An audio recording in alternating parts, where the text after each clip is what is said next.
Appearing before a judge here at District Court in downtown Albuquerque. Some still wondering, though, how she had custody of that 5-year-old after several reports to CYFD that she was neglecting her son. They had walked in expecting a medical call, something they could stabilize until help arrived. But the moment one of them lifted the thin blanket covering the little boy on the floor, everything changed. They said what they saw didn't look real at first. His body was so fragile that the officers hesitated before touching him. He was only 5 years old, but his size didn't match his age, and his shape didn't match his condition. One officer later said that he had never seen a child that light or that close to the edge without someone calling for help much earlier. However, Marcela Montelongo stood only a few feet away, trying to explain that she had just fed him. But the scene unfolding in front of those officers didn't look like something that had happened suddenly. In fact, multiple appointments had been missed, school staff had raised concerns, and Child Protective Services had been called more than once. This is the story of Marcela Montelongo and her 5-year-old son, shaped by double tragedies and a long chain of decisions that came far too late. But before we begin, if you find this video interesting, please give it a like at the end and tell me what you think about the case. It really helps the channel. Let me know in the comments where you're watching from. And don't forget to subscribe for more. Thank you. This video is created solely for educational and documentary purposes. It does not endorse, glorify, or condone any of the criminal actions or individuals described in this case. Viewer discretion is advised. The morning in Albuquerque had been quiet in the house until something pulled Marcela out of her routine. She heard her grandmother calling for her with the kind of worried edge that made her stop what she was doing and come out quickly. When she reached the doorway, her grandmother told her that the baby had drool around his mouth and that he didn't sound right, and those few words were enough to make Marcela move toward him fast. She later told officers that when she leaned over him, she saw a little bit of drool collecting at the corner of his lips, and she noticed the faint, wet gurgling coming from the back of his throat. It was a sound she recognized because it happened often when he struggled with saliva. So she said she wiped his mouth the way she usually did and then reached for the small suction bulb she kept nearby. She used it to clear the saliva sitting deep in his throat, believing she had fixed the problem just as she had many times before. After that, she changed his diaper, prepared his next G-tube feed, and thought everything had settled. But when she walked past him again a moment later, she said his chest didn't look like it was moving, and she wasn't sure if he was breathing, so she picked him up and shouted for her cousin, who was in the front room. He came running, and the moment he saw the child, he grabbed his phone and dialed 911. The dispatcher asked him to move the child onto the floor, and while he followed those instructions, Marcela cried beside him and kept saying she didn't understand what was happening. Paramedics arrived within minutes, and they took over immediately, placing the child on the living room floor so they could continue CPR. They worked quickly, and they didn't waste time with questions. But the family kept pleading to stay close. Marcela was shaking and crying and trying to move closer to where her son lay. Then the grandmother began to pray out loud because she believed that her words might reach him if the medical care couldn't. She said, "He lived 5 years for Jesus," and she thanked God for blessing us with him. However, the officers initially believed the cause might be related to his muscular dystrophy because they had been told he was medically fragile and had lived his entire life with severe health challenges. They had no reason yet to think anything else, and they had no idea that the details they were about to discover would change the entire direction of the case before the night was over. When the paramedics finally stepped back into the room, one officer whispered, almost to himself, that the child looked very, very emaciated. His arms were narrow, his legs were drawn in, and his skin had thinned so much that it clung to the edges of his bones. It didn't look like the result of a sudden medical crisis, but something that had been happening slowly and quietly for a long time. They saw his hip bones rise sharply beneath his skin, and one officer later described it as looking like the skin had been glued to bone. When they turned him slightly so the investigator could take a photograph, they saw the open ulcers on his tailbone, and those sores told their own story. Ulcers like that didn't appear overnight, and they didn't come from a single bad day. They came from long hours of pressure on the same place, and a body that didn't have the strength to protect itself anymore. Then someone checked the small chart that the paramedics kept during resuscitation, and the officer closest to it looked down and saw the weight the medical team had recorded, under 14 pounds. A 5-year-old child who weighed less than 14 pounds. It was the kind of number that forced everyone in the room to pause again, because children with disabilities often struggled with weight gain. But this wasn't a small struggle. This was a collapse. So the officers stepped aside for a moment, lowering their voices as family members cried outside the doorway, and one officer murmured to his partner that it looked like neglect. He had already heard from the cousin that there were concerns about the child's formula, and he had already heard Marcella say she sometimes skipped feeds when he spit up.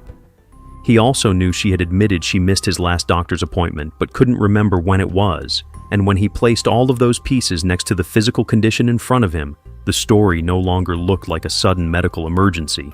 Another officer nodded, and he said they needed to call CYFD immediately, so one stepped outside onto the porch to make that report, and another called for detectives to come out to the scene. However, the boy's story didn't begin with police officers and paramedics. It began the moment he was born, because he came into the world early and fragile, and so small that doctors warned his family he might only live for 5 months. He was placed on hospice as an infant, and for a while his relatives tried to balance hope with the fear that he might not survive more than a few weeks. But he did, and every month he lived beyond that prediction felt like its own quiet miracle, even though it also became a reminder that he would always need more help than most children his age. As he grew, his medical needs became clearer and more complex. He was blind and nonverbal, and he couldn't move or eat on his own, so every part of his daily life depended entirely on whoever was caring for him at any given moment. He had cerebral palsy and muscular dystrophy, and those conditions shaped everything about his day, from how he lay on the couch to how he breathed, slept, and responded to discomfort. Caring for him required strict routines, because even small changes in feeding or medication could affect his weight, his digestion, or the way his body handled stress. He depended completely on a G-tube for food, and that tube controlled his nutrition from morning until night. He needed 4 scheduled feeds during the day, and then a continuous feed that ran through the night because his body couldn't store calories the way other children could. On top of that, he needed medication 3 times a day, and each dose had to be crushed, dissolved, and pushed through the same tube since he couldn't swallow. There was no flexibility in that system, and any missed feed, delayed medication, or change in formula could affect him more quickly and more severely than most people realized. For a brief moment, it seemed as if he might receive the specialized care he needed from outside the home. He was enrolled at the New Mexico School for the Blind and Visually Impaired, and the school had the structure and trained staff that could support a child with such significant disabilities. But attendance records later showed that he only went for a single day in September 2022, and after that, he never returned. And when the school tried to follow up and saw he was no longer attending, they reported the concern because a child with his level of vulnerability wasn't supposed to simply disappear from services. When Marcella later spoke to officers, she admitted that she sometimes skipped his feeds when he spit up because she thought his stomach wouldn't tolerate the milk. And she said it casually, as if she believed it was a normal adjustment any parent might make. But that's not all. Officers started speaking with the people who lived in the home. The first person they spoke with was Marcella's cousin, Lawrence, and he didn't hesitate before sharing the things he had been carrying quietly for weeks. He told the officers he had smelled burnt foil inside the house before, and he said it with the kind of certainty that comes from experience, because he admitted he had used meth in the past and recognized the smell instantly. He explained that Marcella had smoked meth before and that he believed she had probably started again, and he said it not to hurt her, but because he had already convinced himself something bad was coming, and he didn't want to pretend he hadn't noticed the signs. But that's not all. He told the officers that a week earlier he looked at him and thought, "Damn, he's going to die," because the child looked so thin and weak that he couldn't imagine how long his body could keep going. But as the conversation continued, the grandmother joined them outside, and she added her own worries. She said Marcella slept too much and that she had noticed signs that she might have relapsed into drug use. She also knew how demanding the boy's care was, and she understood that sleeping long hours or being emotionally disconnected didn't match the level of attention a medically fragile child needed. And when officers spoke to Randy, Marcella's boyfriend, he defended her immediately and said she was a good mother. In his words, she was a good mom, and he insisted she stayed with her son all day and rarely left the house. He believed she took care of him as best as she could. He explained that CYFD had come out 3 or 4 times, and he felt they didn't help or provide any real guidance, so the situation kept falling back on Marcella, even though the family struggled to keep up. He also talked about the boy's formula being changed because of his rapid weight loss, and he said he didn't fully understand why the doctors didn't intervene more aggressively if they saw him declining. So, his version of events painted Marcella as overburdened and overwhelmed, but deeply attached to her child, and he repeated that point several times, almost as if he needed officers to hold on to that part of the story, and that contrasts the divided perspective within the same home. Some family members believed Marcella did her best, while others admitted quietly that they worried she was slipping into old habits, sleeping too long, and struggling more than she would admit. The officers listened to every side, and they noticed how the accounts didn't match perfectly, but overlapped just enough to suggest that the truth might sit somewhere between love, exhaustion, addiction, and denial. The more they listened, the more they understood that this wasn't simply a case of good or bad parenting. It was a complicated situation where affection and neglect had become woven together. But before now, the first major warning came in May 2022, when one of his doctors noticed that something was seriously wrong. The child looked pale, he was barely moving, and his weight had dropped sharply from 26 pounds to 20 pounds, which was alarming even for a child with complex medical conditions. The doctor told Marcella to take him to urgent care right away, and the instruction was direct and serious, but she never went, and that missed step resulted in the first formal report to CYFD. A few months later, in August 2022, another red flag appeared during a visit to a cerebral palsy clinic. The medical team discovered he had a dislocated hip, a painful and significant issue for a child who already struggled with muscle weakness. They referred him to physical therapy and set up a plan for follow-up care, but Marcella never took him to those appointments either. Each missed visit left a gap in his care, and each gap allowed his condition to worsen without anyone documenting the decline in real time. Then, in September 2022, he was enrolled in the New Mexico School for the Blind and Visually Impaired. For a moment, it looked like he might finally receive the structured support that children with complex disabilities rely on, and the school was prepared to monitor his development and report any concerns. But he attended only one day, and after that, he never returned. And by the time police interviewed Marcella in July 2023, she couldn't remember when she last took him to a doctor, and she admitted she had missed his most recent appointment. Investigators would later discover she had actually missed 5 medical appointments since December 2022. Each of those appointments had been opportunities to intervene before his body reached the fragile state officers saw that morning. Between March and June 2023, doctors had already changed his formula because he was losing weight quickly, and they hoped a more specialized option would help him stabilize. But the weight loss didn't stop, and no one from the medical team could monitor the effectiveness of the new formula because she didn't bring him back for follow-ups. Even CYFD had multiple chances to step in because the agency received 4 separate reports of medical neglect, starting in 2022 and continuing into 2023. Each report described concerns about missed appointments, weight loss, and school absence, and each one was an opportunity to investigate more deeply. But according to the family, the last caseworker eventually told them, "The case is closed now, everything is fine," and those words allowed the situation to fade into the background. However, the truth became undeniable in October 2023, when the final autopsy report arrived.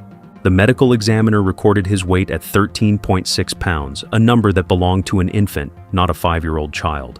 They also found out he had 0% body fat, which meant his body had been using every available resource just to survive. They documented bed sores on his tailbone, signs of prolonged pressure and immobility, and they found clear evidence of severe dehydration, which suggested he hadn't been receiving enough fluids for days, possibly longer. The report also showed chronic malnutrition, meaning this wasn't something that had happened suddenly or in one disastrous weekend. It had been developing over weeks and months, silently and steadily, until his body no longer had the reserves to recover. When the medical examiner completed the evaluation, the conclusion was direct and unambiguous. The manner of death was homicide, caused by starvation and dehydration. For detectives, that distinction mattered, because it ruled out the idea that his death had been caused solely by muscular dystrophy or his other medical conditions. Those conditions made him vulnerable, but they weren't the reason he died. The report made it clear that he didn't die because his body failed on its own. He died because he wasn't given the nutrition and care he needed to stay alive. But the case moved slowly for several months after the boy's death as investigators gathered medical records, school attendance logs, CYFD reports, and interviews with relatives. And in February 2024, after reviewing the autopsy findings and the history of missed care, authorities arrested Marcela Montelongo on the charge of CA resulting in death. She was taken into custody without incident, and the court immediately placed her in pretrial detention because of the severity of the charge and the concerns raised during the investigation. During her detention hearing, the judge reviewed the evidence and made a decision that would shape the rest of the case. He ruled that Marcela would remain in custody unless she completed an in-jail addiction treatment program, because the allegations of drug use and neglect played directly into the circumstances surrounding her son's death. His words made it clear that the court viewed the situation not as a tragic accident, but as a preventable death that had been hidden behind inconsistent explanations and a long trail of missed care. But the case never reached trial because the story took another unexpected turn. On May 2, 2024, at around 2:30 p.m., staff at MDC called a medical emergency inside the facility when Marcela collapsed unexpectedly. The jail's medical unit began life-saving efforts immediately, and the UNM hospital medical team joined in. But despite everything the teams tried, they were unable to revive her. Marcela was pronounced dead at 2:41 p.m., just 11 minutes after the initial emergency call, and the suddenness of the event left staff with more questions than answers. The woman accused of starving her 5-year-old special needs child to death has died in jail. MDC says despite life-saving efforts, Marcela Montelongo died yesterday. We told you about the 23-year-old's court appearance when a judge decided to keep her in jail until trial. A cause of death has not been released. As required by procedure, the MDC Office of Professional Standards opened an internal review, and the Bernalillo County Sheriff's Office also launched an investigation because any in-custody death had to be examined from multiple angles. The New Mexico Office of the Medical Investigator began its own process to determine the official cause and manner of death. Reporters asked whether it had been a medical complication, an overdose, or what some people referred to as inmate-on-inmate street justice. But officials refused to confirm any possibility. And this left the public wondering how a woman at the center of a high-profile child death investigation could die suddenly in custody without any immediate explanation. And for the detectives who had worked the case, her death added a second layer of mystery to a story already filled with unanswered questions. After Marcela's death, the community reacted with a mix of frustration, disbelief, and anger, because two people at the center of the case were now gone, and neither of them had lived long enough to see accountability, answers, or closure. Disability advocates spoke loudly and often, and many of them focused on the same painful detail. He weighed 13 pounds. How did nobody intervene? The failures of CYFD also came under intense scrutiny because the agency had received 4 separate reports about possible medical neglect, and none of those reports resulted in any kind of urgent intervention. And as the weeks passed, questions about oversight, follow-through, staffing shortages, and procedural gaps surfaced again. Advocates argued that the system designed to protect children with severe disabilities had broken down long before the detectives arrived at that living room in July.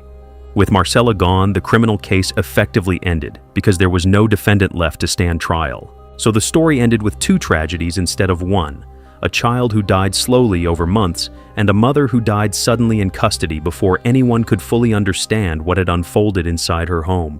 And now that you've heard the full story, we'd like to hear your thoughts on this case, so feel free to share them in the comments. Thank you for watching, and I'll see you in the next video.